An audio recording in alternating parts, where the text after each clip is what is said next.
Hello one and all, and welcome to a brand new series on the channel with me, Frewball FM. This is The Shadow of Eindhoven. So before we get started with all the football managery kind of stuff, I would really appreciate if you could drop a like and subscribe to the channel if you are new to it. And just drop a like. I want to see if we can get 50 likes on this video. I'm being ambitious, but that is my target, and hopefully you guys can help me reach that. So let's get into the football managery kind of stuff, and this is FC Eindhoven. So this is a club that have lived in the shadow of PSV Eindhoven for much of their history, and that is why the series is called The Shadow of Eindhoven. And hopefully one of the main aim of this series is to get FC Eindhoven out of the shadow of PSV and surpass them in terms of popularity and in terms of success in the league and continentally. For those of you that don't know, Eindhoven's a city in Holland, so that is going to be, which is pretty self-explanatory by the fact that we are in the Eerste Divisie in Holland, which is the second tier of Dutch football. But FC Eindhoven, they don't have much of a history, but they probably had the best period of success between the 30s and 50s. And sort of 1955 time. So taking a look at FC Eindhoven's history in a bit more detail, they haven't played, the history on this game only goes back to 1975-76 season, but they haven't played top flight football and they haven't met PSV Eindhoven since 1977.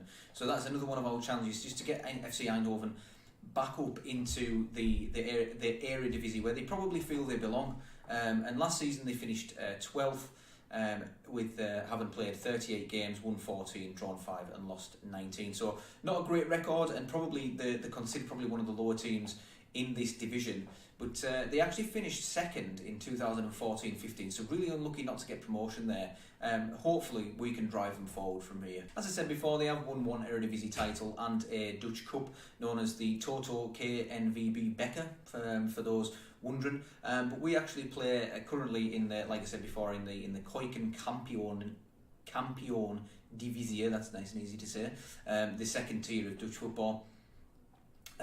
We retain a fierce rivalry with Helmond Sport. Apparently, we do compete a derby with PSV Eindhoven.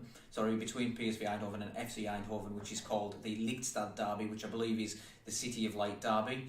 It says here that we have not won a competition since 1954, which was the Eredivisie title, and we won the Dutch Cup in 1937. So hopefully we can build on that success and bring some more recent trophies and more recent success to the second club in Eindhoven. We are a professional club and we do have okay finances.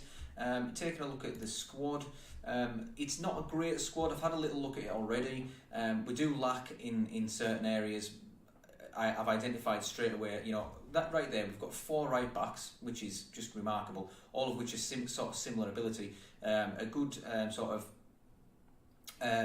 prospect here in Niels Rijmakers, who is an 18-year-old right back. A wing back is his best role as well, so that's always nice. But he's got good potential according to our scouts and our coaches. But we do have Clarence Seedorf, who I'm not sure is it might be a relation to Seedorf. Oh, I can't think of his name. Seedorf, one of the legendary central midfielders of my time. Seedorf. Clarence Seedorf, of course, that took me far longer to remember than I care to admit, to be honest. But we've got 2 decent goalkeepers as well in Ruud Vinkels and Guy Smit, both very similar abilities. There you can see we've got a much younger goalkeeper in Guy Smit, who's a shot stopper. Apparently, we also have we're lacking in centre back. We actually only have 3 at the club at the time being, and they're all teenagers. This guy, Valentino Vermeulen, again looks like he's got really good potential, along with Jarno Jansen. Cas Faber, probably another one who's got a little bit less potential, but is probably a little bit better to go into the first team squad. Then as far as left backs go, we've got 2 there probably with Roshdi Ashante and Shani Ikangamene, who is a Manchester United youngster, I do believe. Former Manchester United youngster, came from Royal Antwerp, who they've got a bit of an affiliation with. But so we've got good left backs there, 4-star and 3.5 star, looking really good. One's 24, one's 30. So that is really, really good. In terms of defensive midfielders, again, we're very strong in this area. We've got Karim Esikal, who's a ball-winning midfielder, 23 years of age, 3-star, 4-star potential. Siba van der Heijden, who I think can play centre-back as well, so he could drop in there if needs be. Having a look at his stats, I mean, his attributes rather, 6 strength, isn't great for a centre back, but he can slot in there. So that might be something that provides us with a little bit of versatility in that role. But this guy is our star player, and he's only 22 years old. He's already wanted by clubs such as Oostende, Zulte Waregem, Reading, Groningen and Twente. So some big clubs in there. For Branko van den Bomen, who is a defensive midfielder, a deep line playmaker, 4.5 star, current ability, 4.5 star potential, looks really good. Central midfield I identified as somewhere that we're also lacking. I mean, obviously these guys can play there, but I'd rather that they were utilised as defensive midfielders, as it is their best roles. But this is the only guy whose best position is actually deemed to be central midfield, and it's Jay Idzes, who is 18 years old. Looks very, very good, but he's got one strength. I mean, that's he's going to get blown over in the wind, isn't he? But yeah, that's a position that we definitely need to strengthen. Sami Bourad is a left winger, but we're probably going to play with attacking wingers. As you can see, we're very strong in this area. This is another area that is very strong for us. So, and that'll lead us on to our tactics. But Alvin Daniels, very good player. Joran Vermeulen looks very good as well. I wonder if he's related to the other guy, the other Vermeulen, Valentino. Should have a look. Information. He's got no favourite personnel, but that doesn't say anything. He might just not like his brother very much, to be honest. But yeah, then we've also got Marcelo Lopez, so we've got three really solid looking right wingers there. Then we have this Levan Jordania, who is a Georgian. Wow, his face is blurry, isn't it? Whoa. He can drop back into the central midfield role, but again, attacking midfield is probably a position that we're not going to play, so Levan Jordania might actually find himself out of the team for a little bit, which obviously wouldn't be nice for him. And then we've got two very, very solid left wingers as well. Elton Kabangu, who's on loan from Ghent, who are a very solid team in the Belgian top flight. So that's obviously a sign of his pedigree. He's got very good pace, very good crossing. I can see him getting a lot of assists for us this season. And then we have got Alessio Carlone, who is left winger, very good, decent pace. He's more of an inside forward than Kabangu is an out-and-out winger, but he looks very, very good.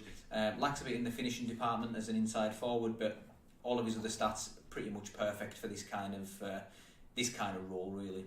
And you might be thinking, well, where are the strikers?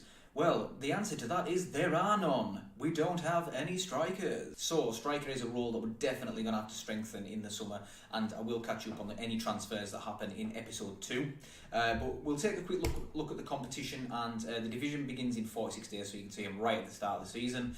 Wow, our board expectation is just to be competitive. I hadn't actually looked at that, but that's incredible. That's sort of giving you a bit of an example as to where we are at the minute, really. So this is the Koiken Campion and Divisie, and you can see it's made up of quite a lot of youth teams. So you've got like Young Ajax, Young AZ, Young PSV, quite a lot of youth teams in there. Well, Young Utrecht as well. So there's 4 youth teams in there. But what's interesting is the amount of playoff places that there are, because although you might think, oh well, there's only 8. I mean, you're probably not thinking there's only 8, because that's a lot of damn playoff places. But what happens if Young Ajax, Young PSV, Young AZ, Young Utrecht, any of them get into the playoffs, and then the playoff places are sort of delegated downwards? So because they can't get promoted, they can't actually get promoted. As you can see there, Young Ajax won the league last season and obviously didn't go up.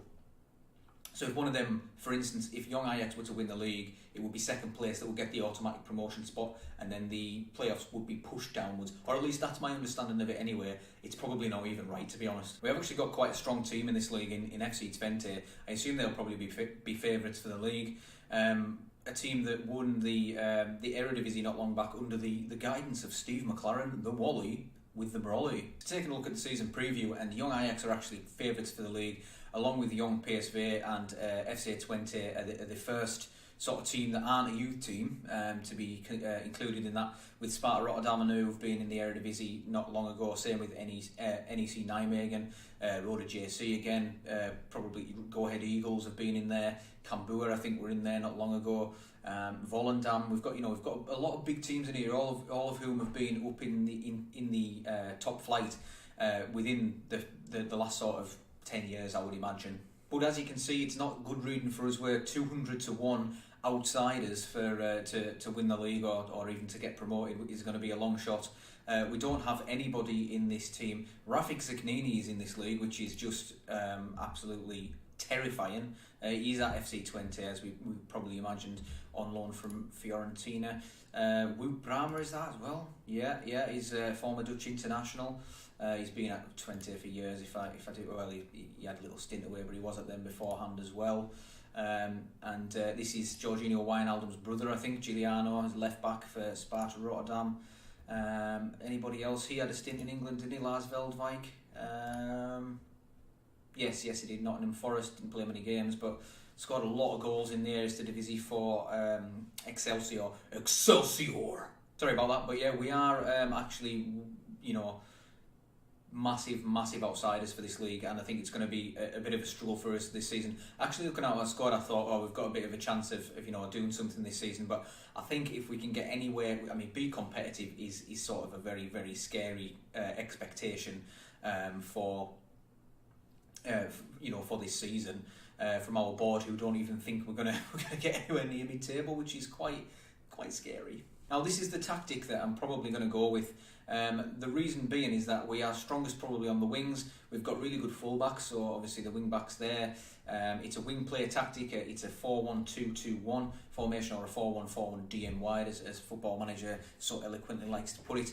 But it is the wing play that is provided by Sports Interactive in this year's edition. As you've got your different styles of gegenpressing and that kind of thing, Catenaccio, all of those. But I think wing play, our wingers are the strongest. We're going to have to find a striker who can lead the line, I think, for the season, the coming season. We've got players who can play there, but probably aren't going to be very prolific. But what we'll probably be looking to is for people like Kabangu and to our right wingers to provide most or some of the goals at least. Looking at our staff, we've got a very average coaching team and a very, very poor recruitment team. So that's something we're going to have to look at. We've got a pretty decent medical team. I think that's probably something we're not going to have to look at as much, but the recruitment team and the coaching team probably does need a little bit of work. Looking at our finances, we've got 385k in the bank, which is a nice chunk of money. I don't know if we look at our projection. They actually predict us to make quite a lot of money, which is surprising. I thought, that... we probably weren't going to make much money in these leagues, but it looks like we're going to make quite a bit of money. I'll just take a look at the prize money for this, if there is any prize money at all. League tables, is it on rules? I think it's on rules. Okay, I'm a little bit concerned now. There are periods apparently, so we've got for first place you get £45,000. Same for the second. I imagine it's the same for the third and fourth, but there are 4 periods apparently of the season, which is quite strange. I wasn't expecting that, but one team qualifies for the playoff. Well, this is strange. This is going to get exciting, isn't it? I have no idea what this means. I think what that means is one team qualifies for the playoff. So if we take a look at the first period, I know it doesn't make a difference, but I think what that means is, correct me if I'm wrong, but I think what that means is that one team will qualify for the playoff after 9 games. Whoever's sort of got the best record maybe will automatically get a playoff place. I don't know.